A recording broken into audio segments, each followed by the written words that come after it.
करोड़ के जो लोन है वो माफ हो जाते हैं, किसान के 10,000 के लोन के लिए किसान आत्महत्या करता है। ये परिस्थितियां हैं आज, लेकिन आपको जानकारी नहीं मिलती।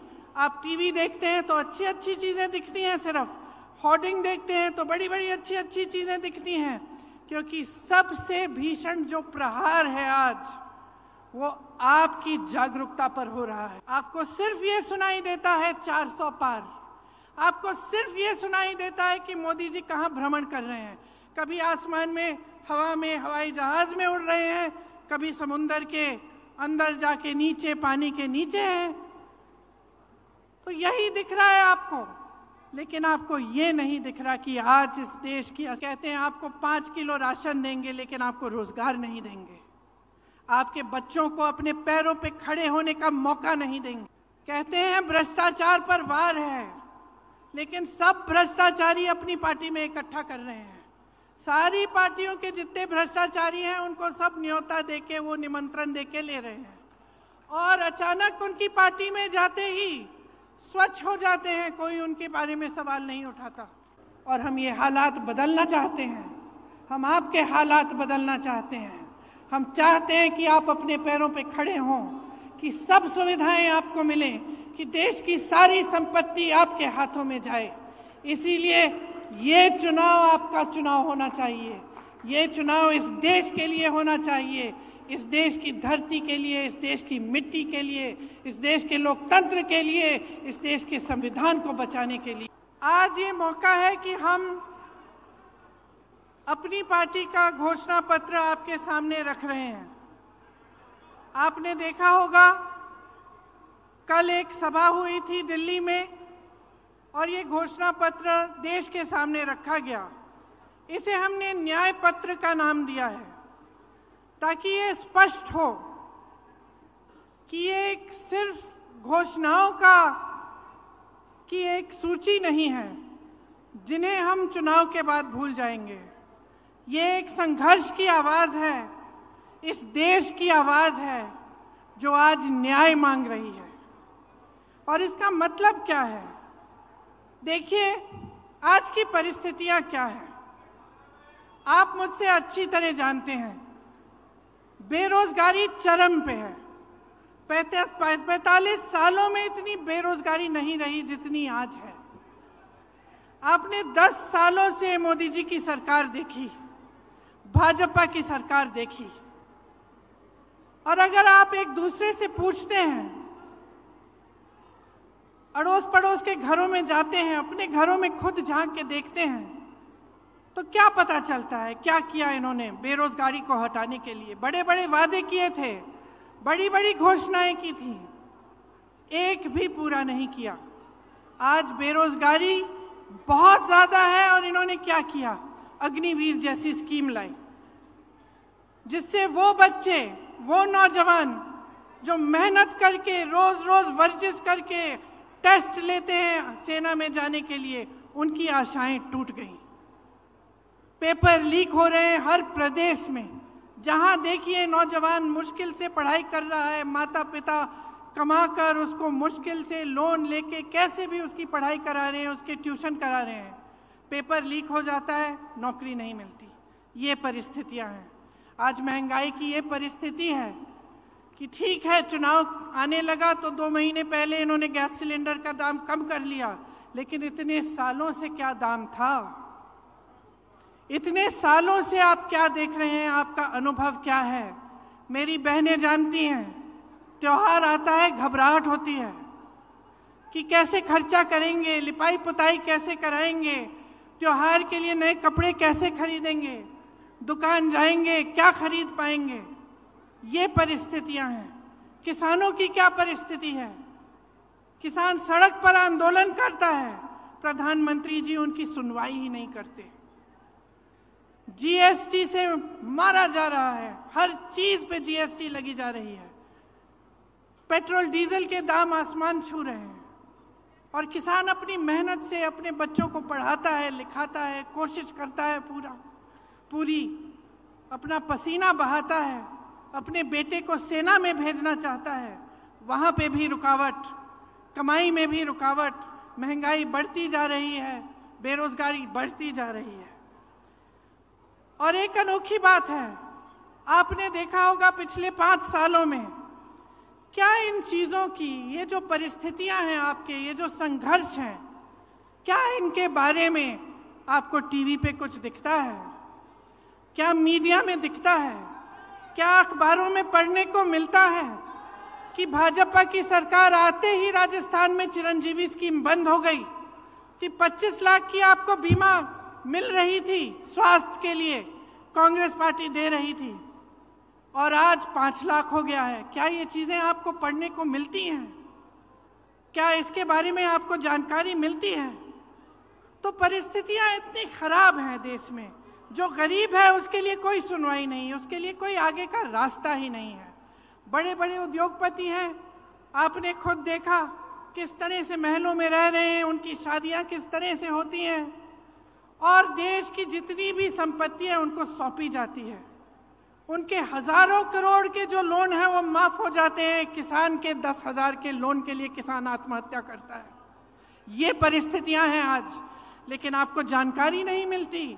आप टीवी देखते हैं तो अच्छी अच्छी चीज़ें दिखती हैं, सिर्फ होर्डिंग देखते हैं तो बड़ी बड़ी अच्छी अच्छी चीज़ें दिखती हैं, क्योंकि सबसे भीषण जो प्रहार है आज वो आपकी जागरूकता पर हो रहा है, जनता की जागरूकता पर हो रहा है आक्रमण।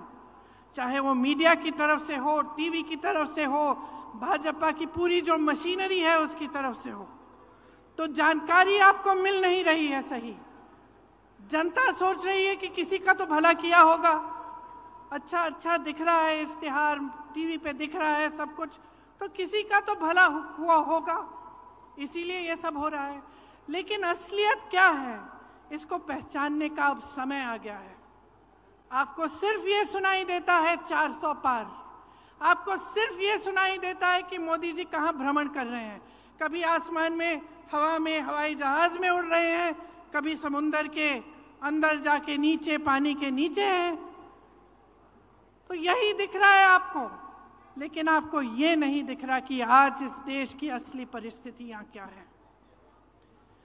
ये सिर्फ आपको अपने जीवन में दिख रहा है, अपने अनुभव में दिख रहा है, सिर्फ आपके संघर्ष आप पहचान रहे हैं। इस देश की सरकार इसको पहचान नहीं रहे हैं।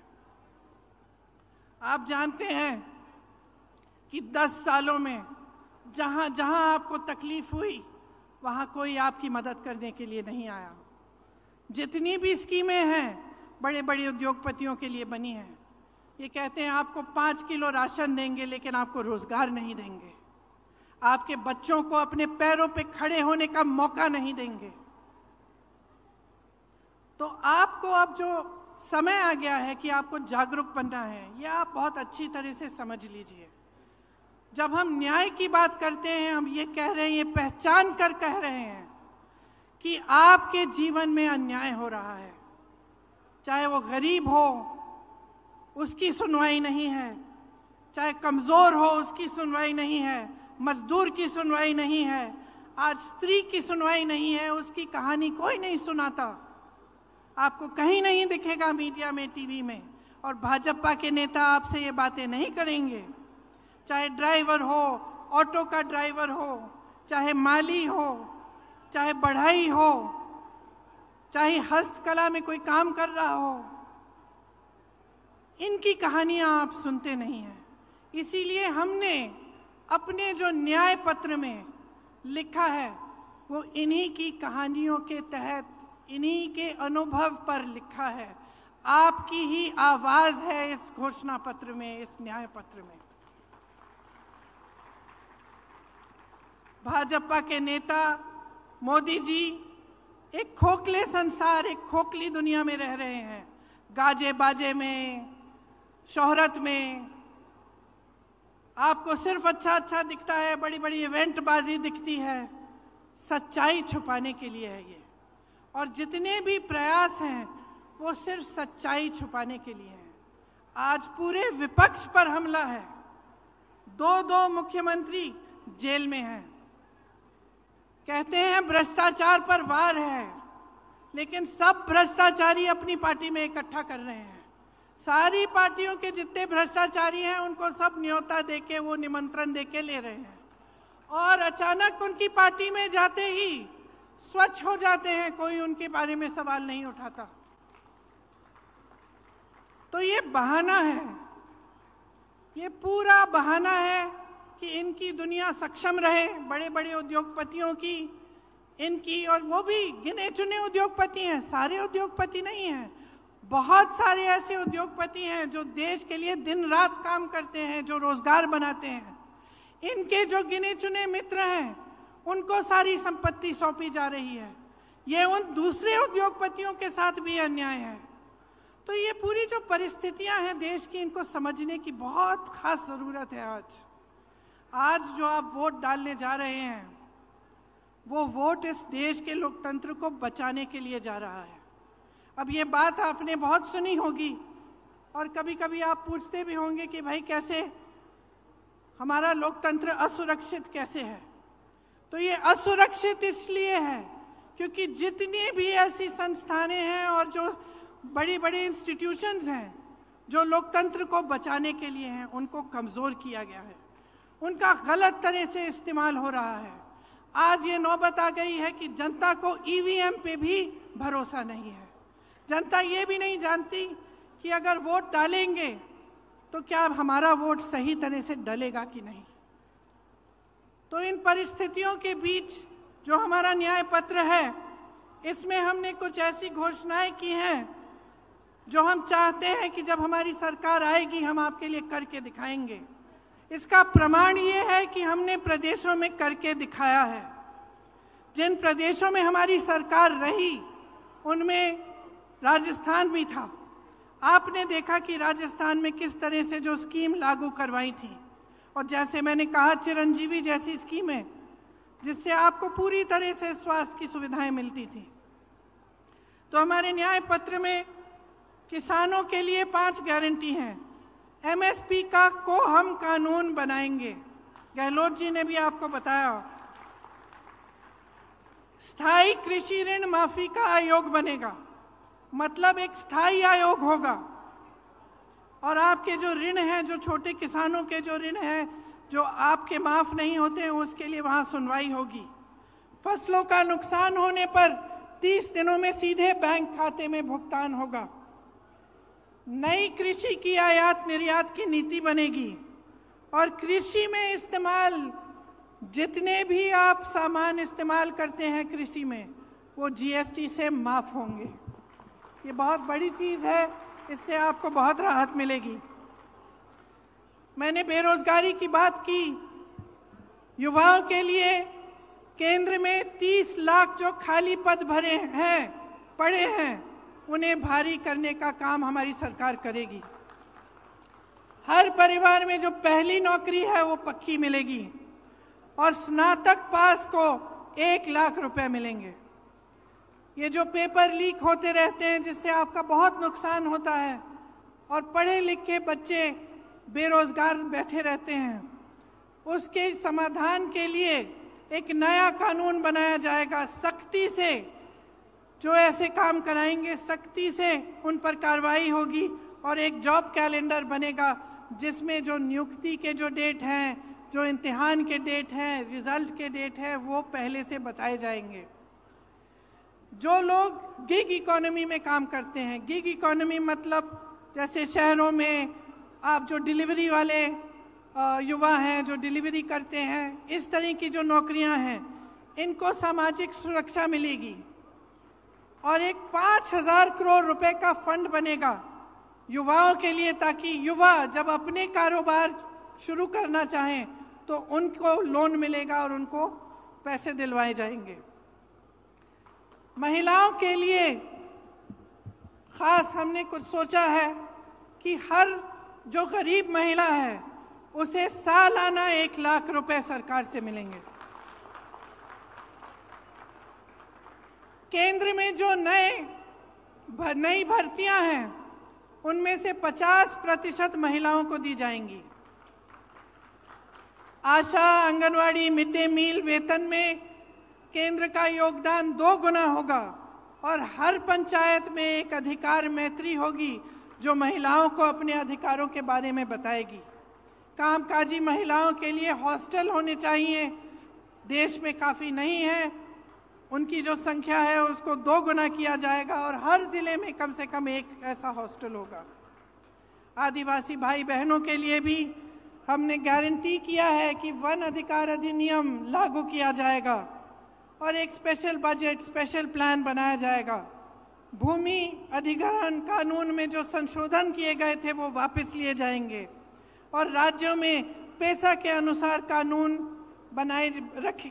लागू किए जाएंगे, जिससे जहां आदिवासियों की आबादी ज़्यादा है वे अनुसूचित क्षेत्र घोषित किए जाएंगे। 1 साल के अंदर अंदर जितनी भी FRA के क्लेम हैं उनका निपटान किया जाएगा और लघु वन उपज जो है उनको भी MSP के दायरे में लाया जाएगा। श्रमिकों के लिए हमने कुछ सोचा है कि उनके स्वास्थ्य के अधिकार की कानूनी गारंटी देना चाहते हैं। जांच से इलाज तक पूरी सेहत की देखभाल की सुविधाएं उनको मिलनी चाहिए और राष्ट्रीय न्यूनतम मजदूरी 400 रुपये प्रतिदिन की गारंटी हम करेंगे और शहरी क्षेत्रों के लिए रोजगार गारंटी का कानून लागू होगा, जिस तरह से ये कानून गांव में लागू होता है। देखिए, ये हम न्याय की गारंटी दे रहे हैं आपको। हम लोकतंत्र की रक्षा करेंगे। हमारे पूर्वजों ने इस लोकतंत्र को बनाने के लिए अपना खून बहाया है। इसी कांग्रेस पार्टी ने, जिसके आप मेरे कार्यकर्ता भाई बहन यहाँ बैठे हैं, इसी कांग्रेस पार्टी ने इस देश के स्वतंत्रता संग्राम को बनाया और उसमें अपना तमाम नेताओं ने जान दी, जीवन दिया और इस देश का निर्माण किया है।